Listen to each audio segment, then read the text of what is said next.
इस समय Iran America में टकराव की रफ्तार बहुत तेज हो गई है। दोनों के बीच तनाव का नया दौर देखने को मिल रहा है। कल ही ईरान ने मिसाइल चलाई थी। ईरान ने अचानक फारिस की खाड़ी के मुहाने पर मौजूद स्ट्रेट ऑफ हॉर्मुज से मिसाइलें दागी।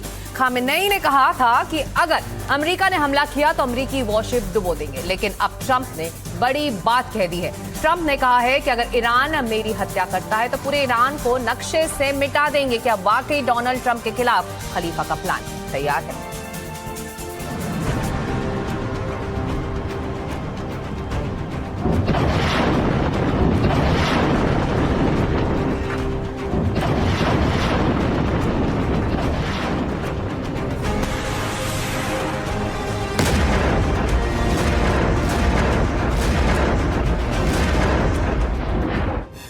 क्या ट्रंप के मर्डर का प्लान बना है? क्या खामेनेई ने मिशन ट्रंप एक्टिवेट कर दिया है?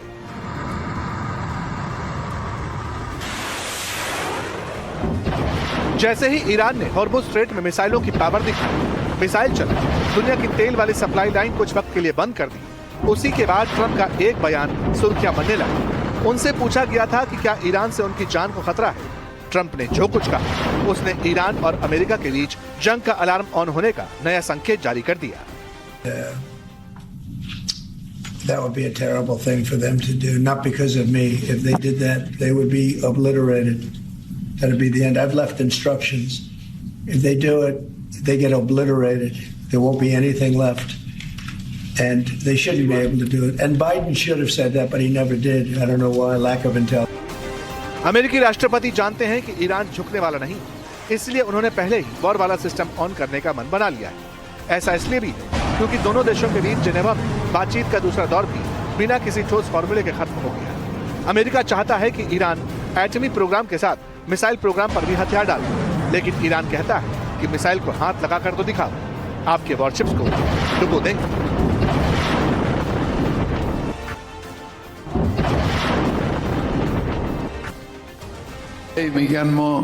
अमेरिकी राष्ट्रपति बार बार कहते हैं कि हमारी सेना दुनिया की सबसे ताकतवर सेना है, लेकिन दुनिया की सबसे शक्तिशाली सेना को भी कभी कभी ऐसा करारा झटका लग सकता है कि जिससे वो अपने पैरों पर खड़ी ना रह पाए। वो बार बार कहते हैं कि हमने ईरान की ओर युद्धपोत भेजे हैं। ठीक है, बेशक युद्धपोत एक खतरनाक हथियार की तरह काम करता है, लेकिन उन्हें ये मालूम होना चाहिए कि उससे भी ज्यादा खतरनाक वो हथियार हैं जो उस युद्धपोत को समुद्र की गहराई में डुबो सकता है।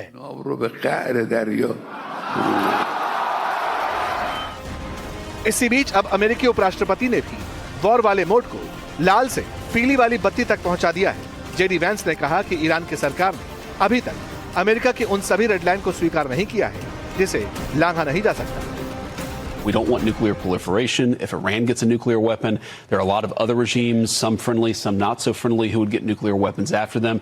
That would be a disaster for the American people, because then you have these crazy regimes all over the world with the most dangerous weapons in the world, and that's one of the things the president has said he's going to prevent. Now, we would very much like, as the president has said, to resolve this through a conversation and a diplomatic negotiation, but the president has all options on the table. यानी बातचीत के मोर्चे पर तनाव का दौर जारी है। वहीं दूसरी तरफ दोनों देश एक दूसरे को सैन्य ताकत से भी धमका रहे हैं। अमेरिकी राष्ट्रपति ट्रंप के ऑर्डर पर मिडिल ईस्ट में F-22, F-35, F-16 समेत 50 से अधिक लड़ाकू विमान तैनात कर दिए गए हैं। पिछले 24 घंटे में यह तैनाती हुई है। वहीं अमेरिका का दूसरा विमान वाहक युद्धपोत भी मिडिल ईस्ट की तरफ पहुंचने वाला है। ईरान अपनी मिसाइलों का मुंह सांकेतिक तौर पर ही सही, लेकिन अमेरिकी वॉरशिप्स की तरफ मोड़ चुका है।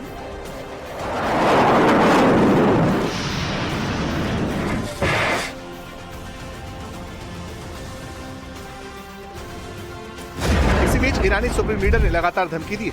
कहा है अमेरिका ईरान का कुछ बिगाड़ नहीं सकता, ईरान हर सिचुएशन के लिए तैयार है। दोनों देशों की पोस्चरिंग को एक्सपर्ट्स अपने अपने हिसाब से एनालाइज कर रहे हैं। हालांकि इतना जरूर है कि जिस हिसाब से अमेरिका ने मिडिल ईस्ट में हथियारों का घेरा तैयार किया है, उससे लगता है कि वो डील के नहीं होने की सूरत में एक बहुत बड़े युद्ध की, बहुत लंबे युद्ध की तैयारी कर चुका है। और रक्षा विशेषज्ञ कमर आगा अब हमारे साथ जुड़ रहे हैं। आगा साहब, पहला सवाल तो यही कि जिस तरह से अमेरिका घेराबंदी इस वक्त कर रहा है ईरान की, और आखिरी हामी का इंतजार है इस हमले को लेकर अमेरिका को कि अटैक वो करे या ना करे, लेकिन वाकई रणनीतिक तौर पर अमेरिका हमले की तैयारी कर रहा है या फिर दबाव बनाने की तैयारी है? ये देखिए, दोनों चीजें हैं। ये तो गन बोर्ड डिप्लोमेसी वाला पार्ट लगता है जैसे पहले होती थी कि हम फोर्स चारों तरफ लगा दी है कि हमारी जो डिमांड्स हैं उसको आप एक्सेप्ट कीजिए, अगर नहीं करेंगे तो हम युद्ध भी संभव है। तो इस तरह की बातें हैं। ईरान मानने पे नहीं तैयार है। ईरान का कहना यह है कि हम यूरेनियम इनरिचमेंट जो है वो सस्पेंड कर सकते हैं कुछ समय के लिए, लेकिन जो हमको हमारे जो राइट्स हैं यूनाइटेड नेशंस ने जो दिए हैं या IAEA की तरफ से हमको मिले हैं, हम उतना इनरिचमेंट बाद में कर सकते हैं किसी समय के लिए। मिसाइल प्रोग्राम के लिए वो ये कहते हैं कि वो हमारा सेफ्टी नेट है, डिफेंस लाइन है, हम उसको कैसे ख़त्म कर दें। और जो दूसरे उनके सहयोगी दल हैं, मिलिटेंट ग्रुप्स, चाहे हमस हो, हिजबुल्लाह हो या हूती हो या वो, ये उनका कहना ये है कि ये लोकल मूवमेंट्स हैं जिनको हमने सपोर्ट किया है। हमारे पॉलिटिकल एंड वो है सपोर्ट इनको हासिल है, और अदरवाइज भी सपोर्ट उन्हीं ने किया है, इसमें तो कोई शक ही नहीं है, और छिपाते भी नहीं है वो। तो ये एक जो डिमांड्स हैं ये बहुत टफ डिमांड्स हैं। ईरान का कहना ये है कि जो कमर आगा साहब, जो ईरान बार बार कह रहा है कि वो परमाणु बम नहीं बना रहा है, वो इंस्पेक्शन के लिए तैयार भी है, ऐसे में अमेरिका की जिद समझ में आ रही है क्या? नहीं साहब, जिद तो नहीं समझ में आ रही। मसला तेल का है, तेल पे कब्जा। वो वेनेजुएला पे के भी तेल उन्हें चाहिए, ईरान का भी तेल चाहिए। ईरान बहुत ही स्ट्रेटेजिकली लोकेटेड है। इसके बॉर्डर साउथ एशिया से भी मिलते हैं, यानी पाकिस्तान पहले तो भारत से मिलते थे आज़ादी से पहले, फिर दूसरी तरफ इराक और से मिलते हैं, और पश्चिम एशिया, सारे देश जो गल्फ खाड़ी के क्षेत्र हैं उसके करीब हैं उसके, फिर दूसरी तरफ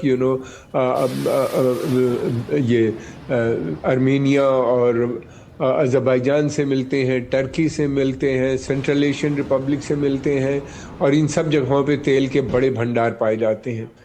और गैस भी यहाँ पे बहुत है, मिनरल है। ईरान में भी बहुत बड़ा तेल और गैस है।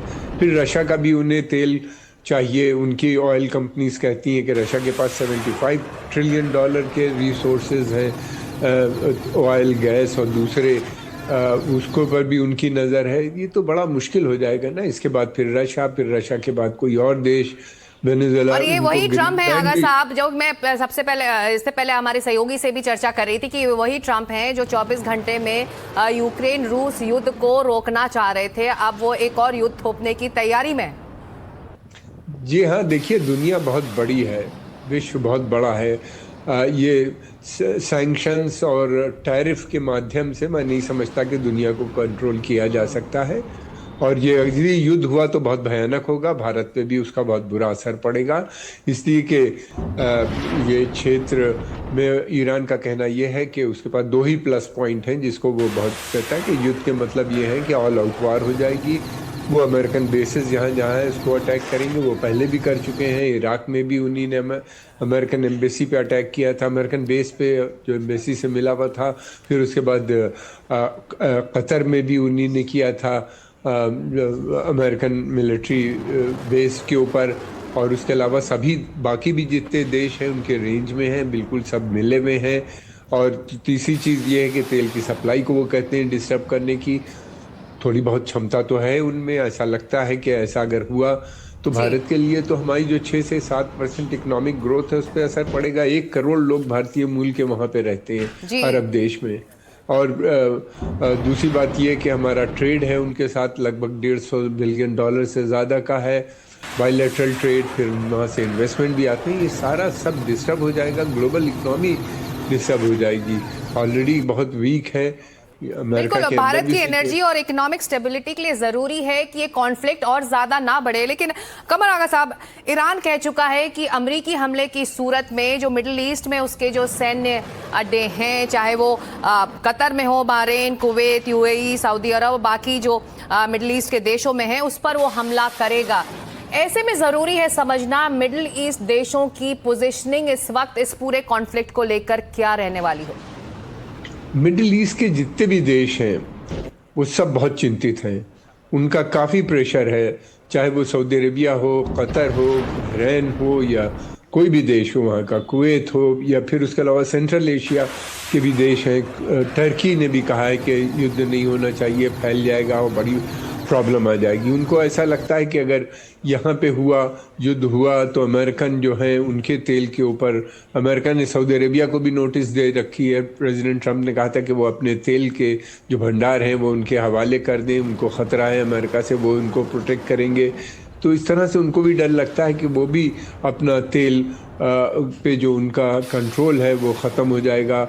बल्कि अमेरिकन ये भी कहते हैं ग्रेटर कंट्रोल होना चाहिए उनका तेल के ऊपर। अगर अमेरिका को 21st सेंचुरी में सुपर पावर बने रहना है और तो तेल के ऊपर कंट्रोल उनका ज़रूरी है। और वो ये कहते हैं कि ग्रेटर कंट्रोल के मतलब ये है कि तेल के ऊपर उनका प्रोडक्शन एंड डिस्ट्रीब्यूशन उनके हाथ में होना चाहिए। ऑयल कंपनीज डिटरमिन करेंगी मार्केट के हिसाब से, न कि ऑयल प्रोड्यूसिंग कंट्रीज।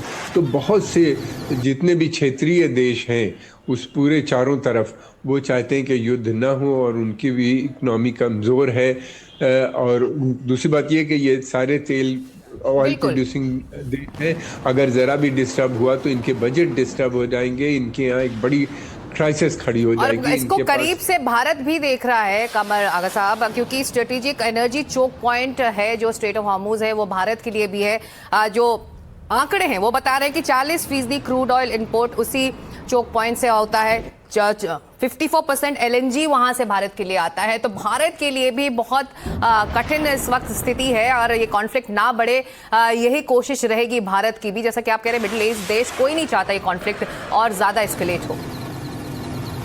जी बिल्कुल, कभी नहीं चाहेंगे, इसलिए कि उनके यहाँ देखिए कितनी कॉन्फ्लिक्ट हो गई। इराक बर्बाद हो गया, यमन बर्बाद हो गया, सीरिया बर्बाद हो गया। ये तो बिल्कुल करीब देश हैं, मिले जुले हैं एक दूसरे से, यमन, इराक, सीरिया। फिर उसके अलावा जो हालात हैं वहाँ के ऊपर बाकी जगहों पे वो भी बहुत ख़राब हैं। इजिप्ट के अंदर इंटरनल क्राइसिस, इकोनॉमिक क्राइसिस बहुत है, डिपेंडेंट है। गाज़ा की वॉर चल रही है, अभी तक ख़त्म होने का नाम नहीं लेती। पीस तो हो गई है लेकिन वहाँ पे अटैक होते रहते हैं। फिर दूसरी तरफ ये सूडान, सोमालिया, इसमें भी सब इंस्टेबिलिटी फैल गई है। सहल रीजन के हालात बहुत ख़राब हैं, आतंकवादी संगठन बहुत स्ट्रांग हो रहे हैं। दूसरी बात ये कि अब सीरिया से निकाल के आतंकवादियों को इराक में लाया जा रहा है। वहाँ से उसे लगता है कि इराक भी डिस्टेबलाइज दोबारा से हो सकता है। इराक से हमारी तेल की सप्लाई बनी हुई है, इराक का तेल की क्वालिटी बहुत अच्छी होती है। हमारी रिफाइनरीज बहुत समय से वहाँ से तेल ले रही हैं। ईरान का तेल मार्केट में नहीं है, रशियन तेल तमाम ये परेशानी नहीं है और जिसकी समझ डोनाल्ड ट्रंप को है, लेकिन डोनाल्ड ट्रंप तो डोनाल्ड ट्रंप हैं। उनके सलाहकार चाहे उन्हें जो सलाह दें वो वही करेंगे जो उन्हें करना होगा। देखना होगा कि क्या वाकई वो इस अटैक के लिए मुहर लगाते हैं या नहीं। और इस पूरे कॉन्फ्लिक्ट को इतनी अच्छे से समझाने के लिए बहुत शुक्रिया आपका कमर आगा साहब।